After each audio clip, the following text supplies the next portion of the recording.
నమః. ఓం సదాశివసమారంభాం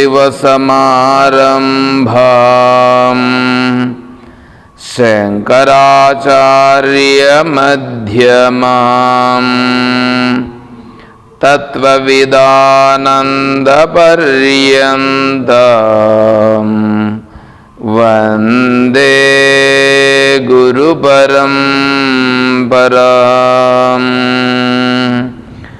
ఓం శ్రీ గురుభ్యో నమః. పూజ్య గురుదేవులు తత్వవిదానంద సరస్వతి స్వాముల వారి దివ్య చరణారవిందములకు ప్రణమిల్లుతూ పరిపూర్ణ పరబ్రహ్మస్వరూపులకు ప్రియాత్మ బంధువులారా, ఓం గురుదేవ.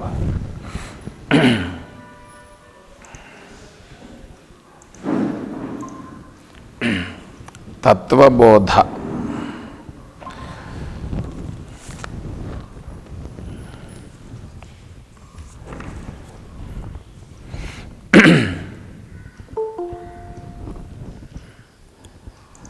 వాసుదేవేంద్రయోగీంద్రం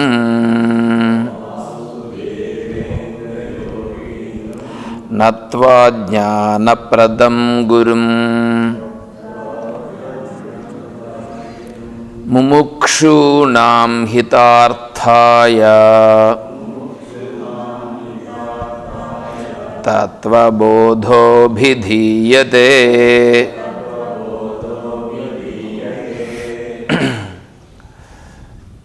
ఆచార్యుల వారు తత్వబోధ అభిధీయతే, తత్వబోధను నేను చెప్తున్నాను. ఏమండి, నువ్వు తత్వబోధన చెప్తే మేమెందుకు వినాలా? నువ్వేదో తెలుసుకున్నావు. ఇప్పుడు ప్రపంచంలో ఎంతోమంది ఉంటారు. నువ్వేదో తెలుసుకున్నావు, నువ్వు చెప్పిందని మేమెందుకు వినాలా?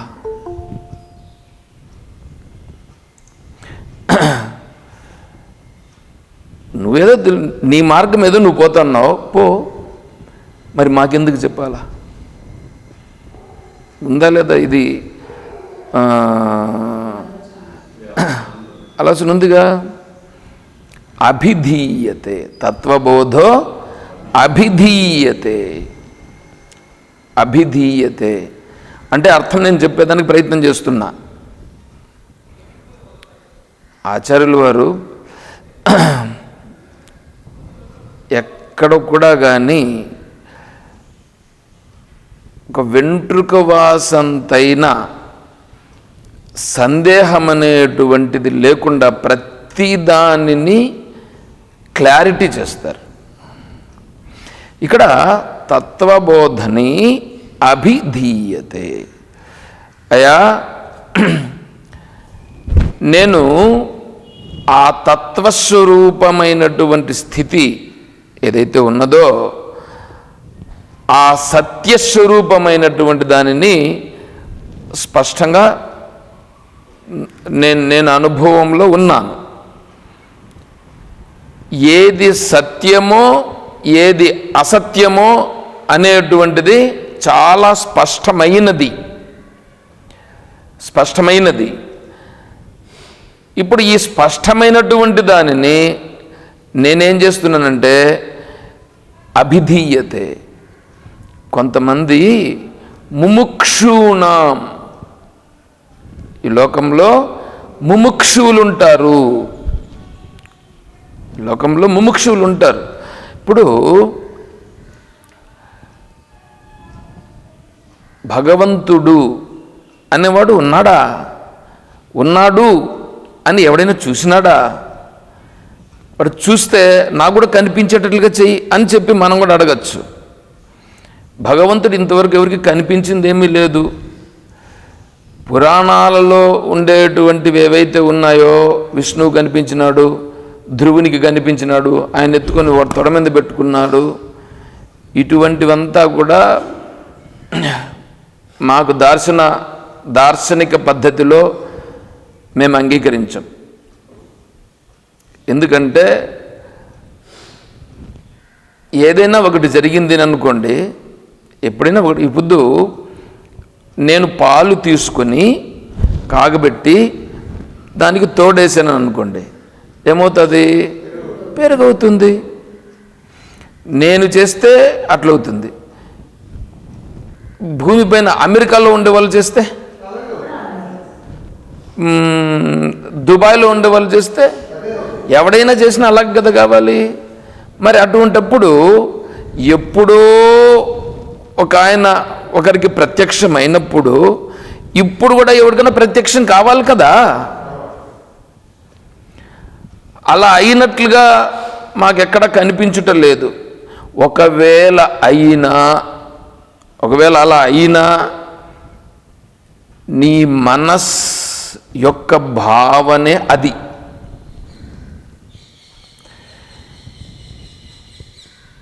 నీవు ఒక మనిషిని చాలా ఇష్టపడుతున్నావు, ఆ మనిషితో కలవాలని అనుకుంటున్నావు. ఇప్పుడు నువ్వు ఏదైనా వ్యవహారం చేస్తూ ఉన్నావని అనుకోండి, ఆ పోలికలు కలిగిన వాళ్ళు కనిపిస్తే ఆ గుర్తు రావడం కాదు, ఆ పోలికలు ఉన్న వాళ్ళు కనిపిస్తే గుర్తొస్తారు ఒకటి. రెండవది, కొంచెం దూరంగా ఉన్నారని అనుకోండి, దూరంగా ఉంటే కన్నా ఎవరో ఒక మనిషి వస్తూ ఉంటే ఆ మనిషే వస్తున్నారా అన్నట్లుగా ఇక్కడ భ్రమపడుట అనేది జరుగుతుంది. అది అలా ఎందుకు జరిగింది? వాడు తీరా దగ్గరకు వచ్చేటప్పటికి అరే నేను వాళ్ళు అనుకున్నానే, వాళ్ళు కాదే అని మళ్ళా నువ్వే స్పష్టమవుతుంది నీకు. అదే విధముగానే నీ మనస్ అలా భావిస్తున్న కారణము చేత ఆ ప్రత్యక్షము కూడా జరుగుతుంది.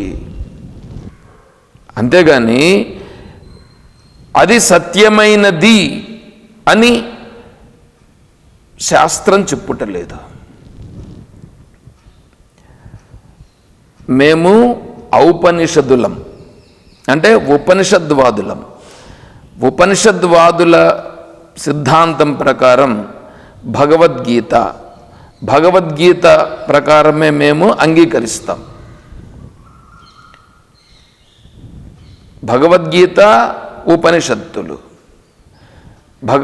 ఉపనిషత్తులకు మీరు వేరే అర్థం చెప్పుకుంటామంటే మాకు అభ్యంతరము లేదు.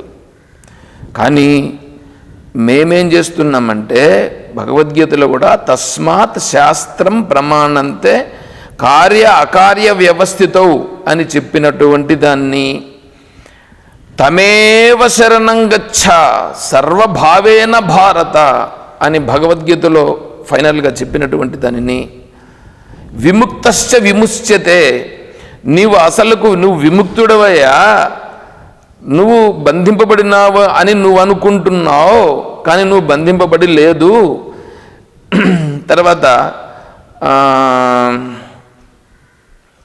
సబ్రహ్మ సహరి సశివేంద్ర మంత్రపుష్పంలో చెప్తారు.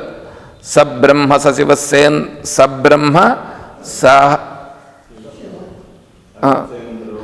హరిశ్చేంద్రో పరమస్వరాట్ రాజాధిరాజాయ ప్రసహ్య సాహినే నమో వయం వై బ్రహ్మణే అని వస్తుంది.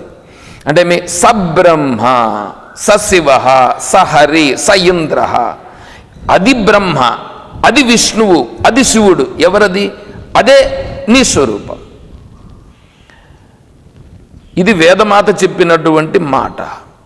వేదమాత చెప్పినటువంటి ప్రమాణమును ఔపనిషదులమైనటువంటి మేము స్వీకరిస్తామే, కానీ ఎవరో కొంతమంది చెప్పినటువంటి మాటలను వాటిని మేము స్వీకరించాల్సిన అవసరం లేదు. ఒకటి. తర్వాత ఆ తత్వమును తెలుసుకునే క్రమములో కొంతమంది ముముక్షువులు ఉంటారు. ముముక్షువులు అంటే అసలు భగవంతుడు అంటే ఎవరు, ఆ భగవంతుని తత్వం తెలుసుకోవాలి, అంతేకాకుండా మోక్షమును పొందాలి అని వాళ్ళు తీవ్ర ప్రయత్నం చేస్తుంటారు. ధర్మార్థ కామ మోక్ష ఫల పురుషార్థ సిద్ధ్యర్థం అని చెప్తుంటారు సహజంగా లోకంలో. ధర్మ అర్థ కామములనేటువంటివి నిజమైన పురుషార్థములు కావు, అవి బంధములను కలిగించేటువంటివి.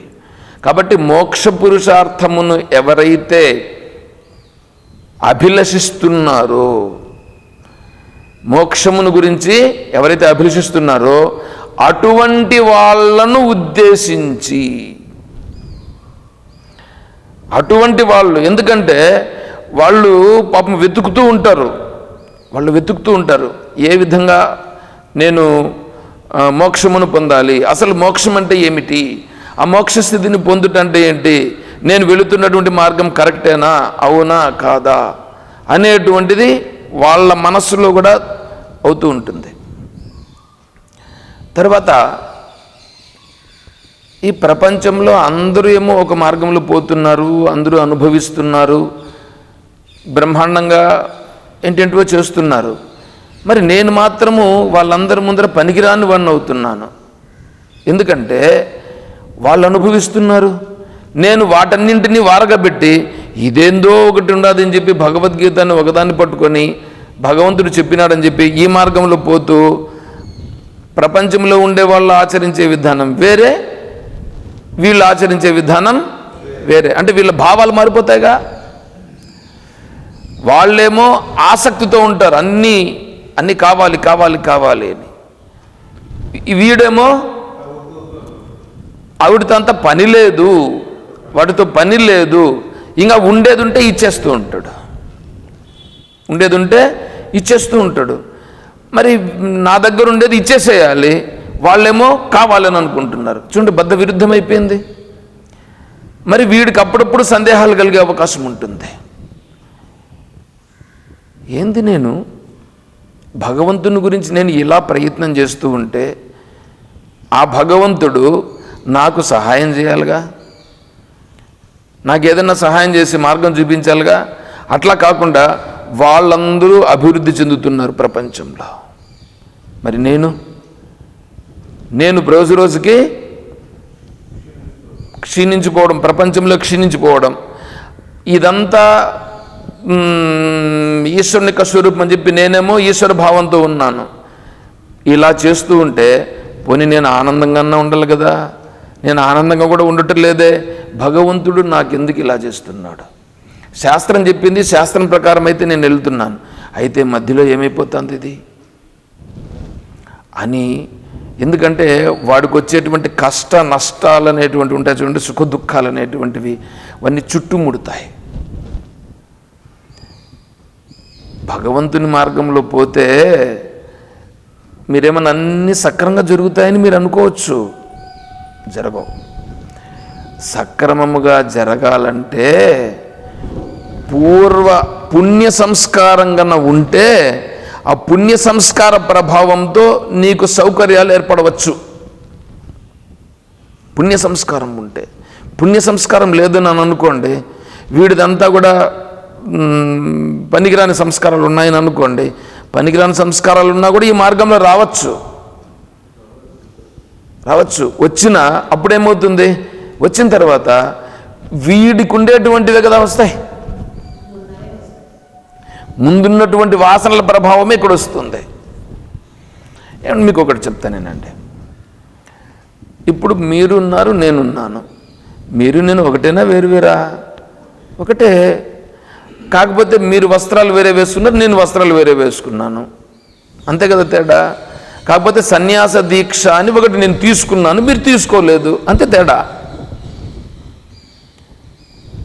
భావములు తేడా ఉంటాయిగా. మీరు సినిమాకు టికెట్ బుక్ చేసుకొని ఆటోమేటిక్గా వెళ్ళిపోతారు. ఒకవేళ టికెట్ బుక్ చేసుకోకపోయినా నేరుగా డైరెక్ట్గా వెళ్ళగాల్సింటే కొనుక్కొని అన్న పోతారు. నేను సినిమాకి వెళ్ళగలనా? నాకు రిస్ట్రిక్షన్స్ వచ్చేసాయి. మీరు మీ బంధువులు వాళ్ళందరితో కలవడానికి మీరు వెళ్తారు. నాకు పూర్వాశ్రమంలో ఉండే బంధువులు ఎవరైనా వచ్చినా కూడా వాళ్ళను కూడా వీళ్ళు బంధువులా అని నేను చూడాల్సి వస్తుంది. చూడండి, ఇప్పుడు అనారోగ్య సమస్య ఏదైనా వచ్చిందని అనుకోండి, అనారోగ్య సమస్య వచ్చిందని అనుకోండి, మీ వెనకంటి 10 మంది వస్తారు. మీరు హాస్పిటల్లో చేరిన తర్వాత ఎంతోమంది కొంతమంది వస్తారు. నేను చేరితే ఎవరు వస్తారు? సరే, ఇప్పుడంటే మీరు ఉండాలని అనుకోండి, కానీ మీకు తెలిస్తే వస్తారు. మీకు తెలియకపోతే, నేను రూమ్లో ఉంటాను, నాకు ఏదైనా ఇబ్బంది అయింది, అప్పుడు ఎవరు వస్తారు? చూడండి ఎట్లా ఉందో. అంటే నేను ఈశ్వరునిపై నేను ఆధారపడి ఉంటాను, అది తర్వాత ప్రశ్న. కానీ ఇప్పుడు అనిపిస్తుంది, కనీసం ఇప్పుడు లేచి నీళ్ళు తాగాలని అనిపిస్తుంది అనుకోండి, కళ్ళు తిరుగుతూ ఉందని అనుకోండి, లేవాలి నీళ్లు తీసుకొని తాగాలని అనుకుంటే కూడా నాకు సపోర్ట్ ఉండే వాళ్ళు ఉండరు. ఎంత ఇబ్బంది, ఎందురా ఇది, నా జీవితం ఎట్లయిపోయింది అని అనిపిస్తుంది, అనిపించదా? ఎంత ఇబ్బంది పడుతుంది. పోనీ ఇంత ఇబ్బంది పడుతున్నాను అనుకో, ఎందుకోసం చేస్తున్నాను ఇట్లాగా? నేను భగవంతుని తత్వాన్ని తెలుసుకోవాలని ఈ మార్గంలో నేను వచ్చినాను, అయితే నాకు ఇట్లంతా జరుగుతున్నది అని అనిపిస్తుంది, అనిపించదా? ఇట్లా అనిపిస్తుంది. సక్సెస్ అవుతుందో లేదో అని అంటే అది వేరే ఇది వస్తుంది. లోకంలో అన్నట్లుగా అట్లా పొందలేకపోయినాను, ప్రపంచంలోనూ ఉండలేదు. ఇప్పుడు ఇట్లొస్తే ఈడ నేను నిలవలేకపోతున్నానే, ఏంటిది? మనసులో ఎంత ఇది వచ్చేస్తుంది. క్షిప్రం భవతి ధర్మాత్మ సస్వచ్ఛాంతిం నిగచ్చతి కౌంతేయ ప్రతిజానీహి నమే భక్త ప్రణశ్యతి. ఏంటా పరమేశ్వరుని యొక్క వాక్కు? హే కౌంతేయ నమే భక్త ప్రణశ్యతి. నన్ను నమ్ముకొని వచ్చినాడే వాడెప్పుడు నాశనం కాడు, వానికి నేనున్నాను. అంటే ఇప్పుడు వీడి మనసుకి ఏమేర్పడుతుంది? ఈ శరీరం అనేటువంటిది ఇట్లా వస్తాయి, ఈ శరీరం అనేది ఇట్లా వస్తుంది. ఎందుకంటే కారణం ఉంది, దీనికి చేసుకొని ఉండే కారణం ఉంది కాబట్టి ఇట్లా వస్తుంది.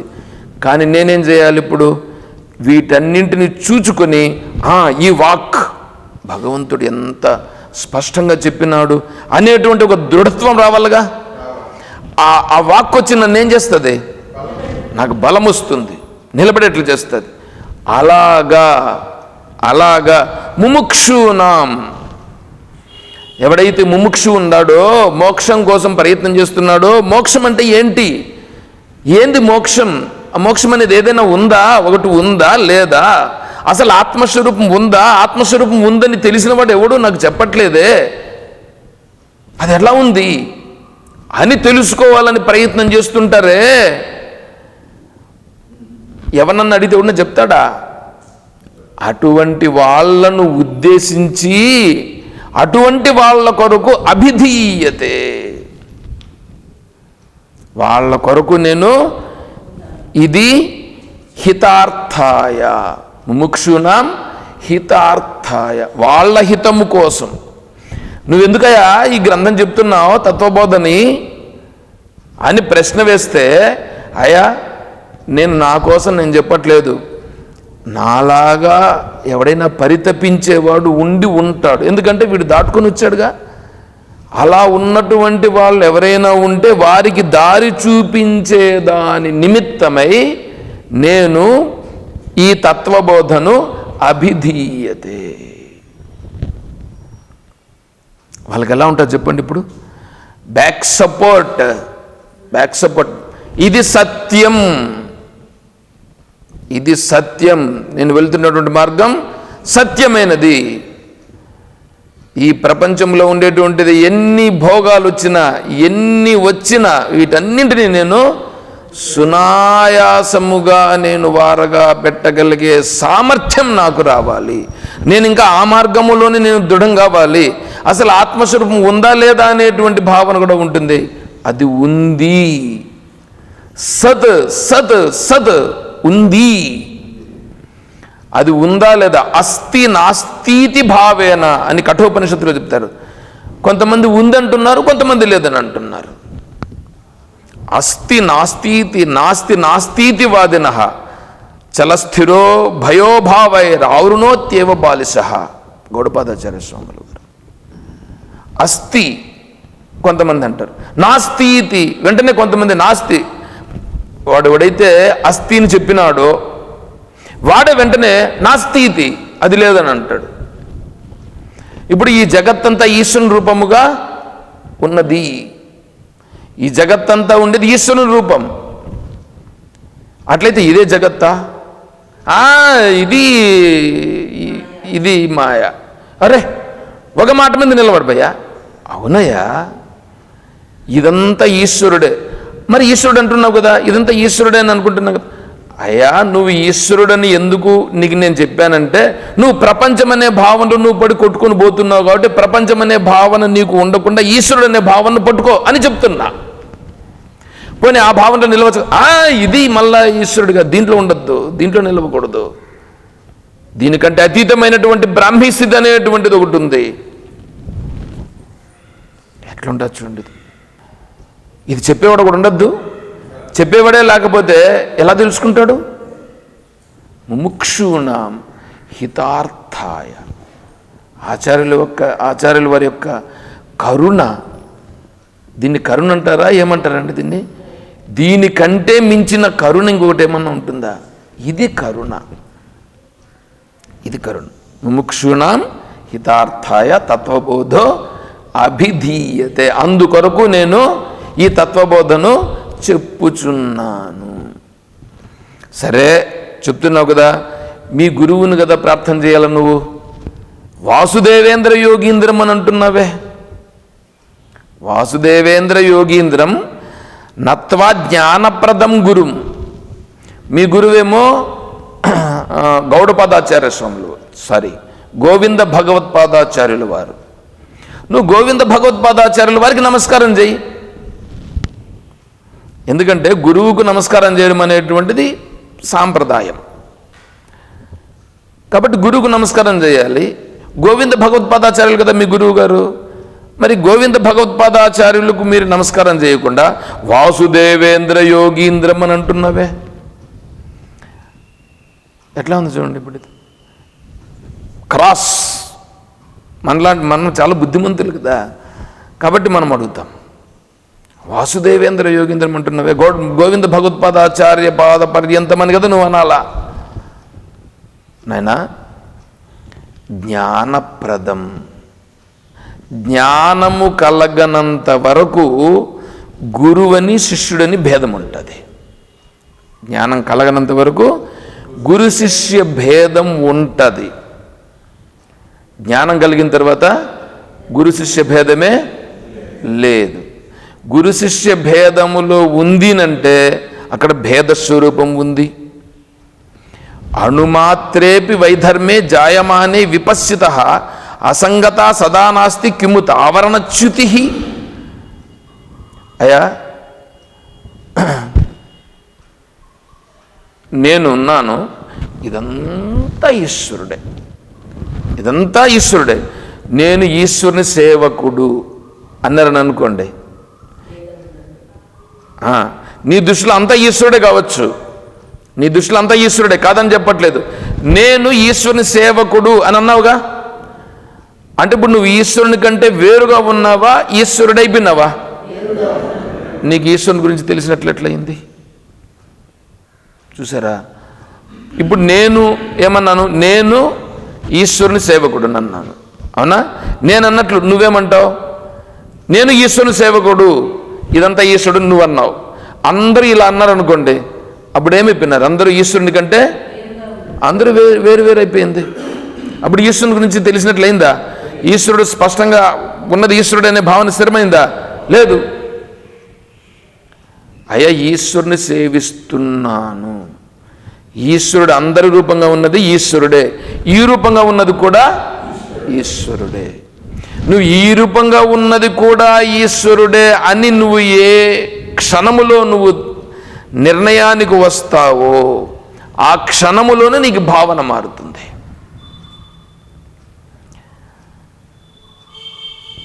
మీరు ఒకటి ఆలోచన చేయండి. ఈశ్వరుడు సర్వము ఉన్నాడు ఒకటి, ఆ ఈశ్వరుడే నేను ఈ రూపంగా ఉన్నది కూడా ఈశ్వరుడే అనే భావన వస్తే ఈ వ్యక్తిత్వ భావన అనేది పోతూ వస్తుంది. ఈ భావన రాకుండా ఏమంటే మోక్షం కలిగే దానికోసం నేను చెప్తున్నా. మోక్షం కలగకుండా మీరు ఇంకేదో అనుకుంటే నాకు అభ్యంతరం లేదు. మోక్షము కావాలి అని ఎవరికైనా ఉంటే వాళ్ళను ఉద్దేశించి చెప్తున్నాం.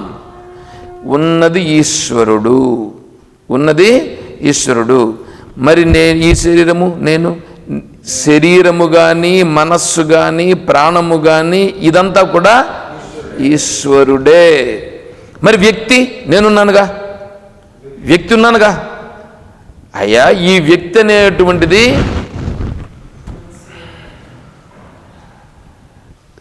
చెప్పుంటే నేను ఇలా వెళ్ళిపోతున్నాను.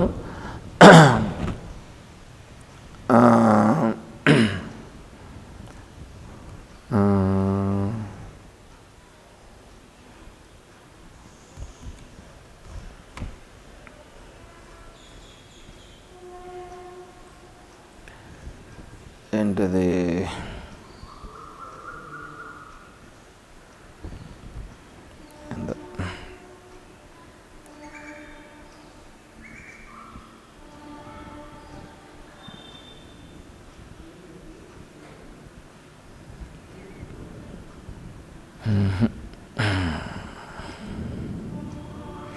గౌడపాదాచార్య స్వామి వారు చెప్పినారు,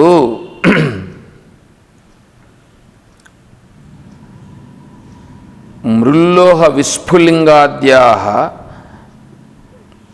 ఒక్కసారి మనసులకి అది రాలేదంటే మళ్ళా ఎంతసేపు ప్రయత్నం చేయాల్సి వస్తుంది.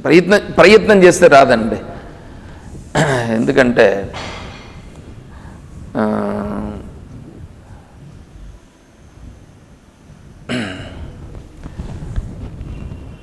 సరే, నువ్వు పని చెయ్యి, రూమ్లోకి వెళ్ళి మాండుక్యోపనిషత్ అని ఉంటుంది ఈ టేబుల్ పైన, ఈ పక్క ఏది అది ఎత్తుకుంటారా.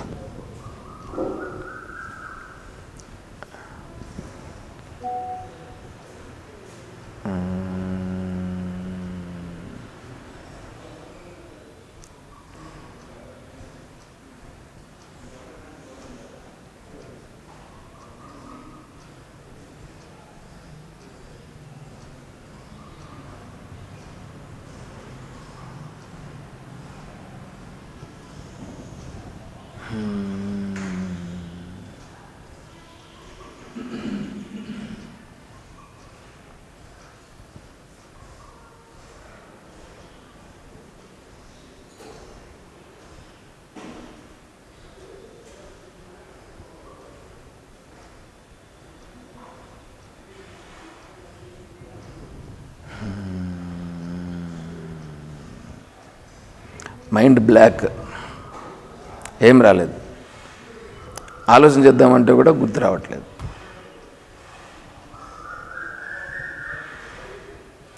సరే, అది రానియండి, వచ్చిన తర్వాత చెప్తాను. జీవుడు అనేటువంటిది ఏంటంటే జీవేశ్వరు భిన్న రూపావితి ప్రాథమికో భ్రమ అనేటువంటిది మనకుంటుందన్నమాట. జీవేశ్వరుడు, జీవుడు ఈశ్వరుడు, జీవుడు వేరే ఈశ్వరుడు వేరే అనేటువంటిది భ్రమ. ప్రాథమిక భ్రమ అంటే మొట్టమొదటి భ్రమ. జీవేశ్వరు భిన్న రూపావితి ప్రాథమికో భ్రమ. తర్వాత